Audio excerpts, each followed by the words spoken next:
Assalamualaikum warahmatullahi wabarakatuh. Sirah tahun 2 bersama dengan Mukadimah Haslinda. Okey, pada minggu ini Mukadimah akan sambung tajuk Kisah Nabi Yusuf alaihissalam bahagian 2.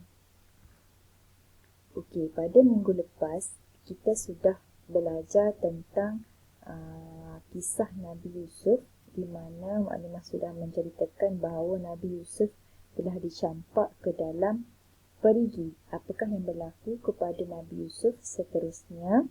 Adakah Nabi Yusuf selamat ataupun Nabi Yusuf telah meninggal dunia? Okey.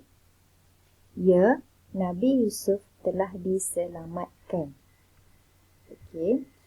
Nabi Yusuf dicampakkan ke dalam perigi. Ini kisah yang berlaku sebelum itulah Nabi Yusuf telah dicampak oleh abang-abang dia ke dalam sebuah perigi. Tetapi perigi ini merupakan perigi yang tidak ada air.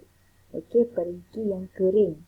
Jadi abang-abangnya tidak tahu bahawa Nabi Yusuf masih hidup. Okey, pada ketika itu ada sekumpulan pedagang berhenti berehat berhampiran perigi itu. Okey, pedagang ni dalam perjalanan untuk pergi menjual barang-barang. Jadi dalam perjalanan dia singgah berhampiran dengan perigi itu. Okey.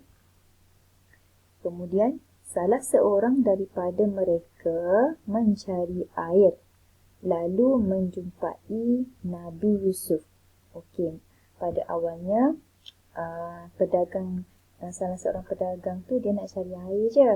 Kemudian dia nampak perigi. Jadi dia menyangka bahawa dalam perigi itu ada air. Bila dia tengok, rupa-rupanya ada seorang budak lelaki iaitu Nabi Yusuf. Apakah yang dilakukannya? Okey, Nabi Yusuf dibawa ke Mesir. Rupa-rupanya Nabi Yusuf masih hidup. Okey, para pedagang itu membawa Nabi Yusuf pergi ke Mesir. Jadi, para pedagang itu telah mengeluarkan Nabi Yusuf daripada perigi itu, lalu membawa Nabi Yusuf bersama-sama mereka ke Mesir. Okey. Kemudian Nabi Yusuf pun membesar di Mesir. Okey. Nabi Yusuf menjadi orang yang baik, orang yang mulia, orang yang mempunyai budi pekerti yang tinggi. Sehinggalah di Mesir Nabi Yusuf menjadi terkenal kerana pandai mentafsir mimpi. Ini Nabi Yusuf pun telah menjadi dewasa. Okey. Jadi kelebihan Nabi Yusuf ni dia pandai mentafsir mimpi. Mentafsir mimpi ni maksudnya dia tahu maksud mimpi seseorang. Okey, ini merupakan satu kelebihan yang diberikan oleh Allah Subhanahu Wa Taala kepada Nabi Yusuf. Okey, Nabi Yusuf dilantik sebagai menteri.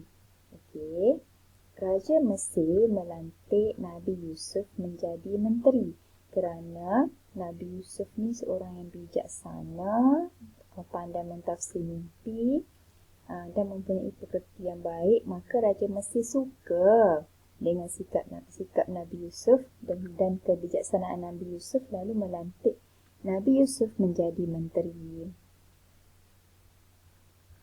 Nabi Yusuf mentadbir Mesir dengan jujur dan bijaksana.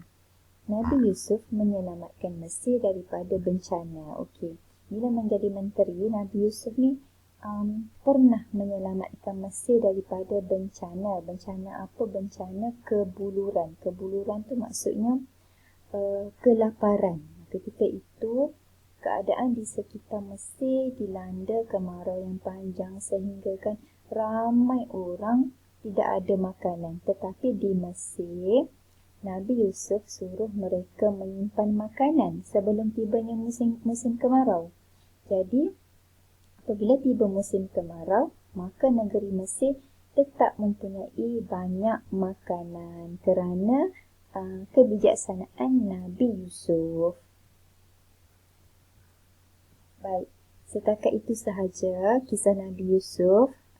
Kita akan sambung pada bahagian ketiga. Kita akan tengok apa yang berlaku seterusnya kepada Nabi Yusuf. Adakah dia bertemu semula dengan ayahnya dan adik-beradiknya? Kita akan sambung pada bahagian ketiga. Itu sahaja untuk minggu ini daripada Mukadimah. Assalamualaikum warahmatullahi wabarakatuh.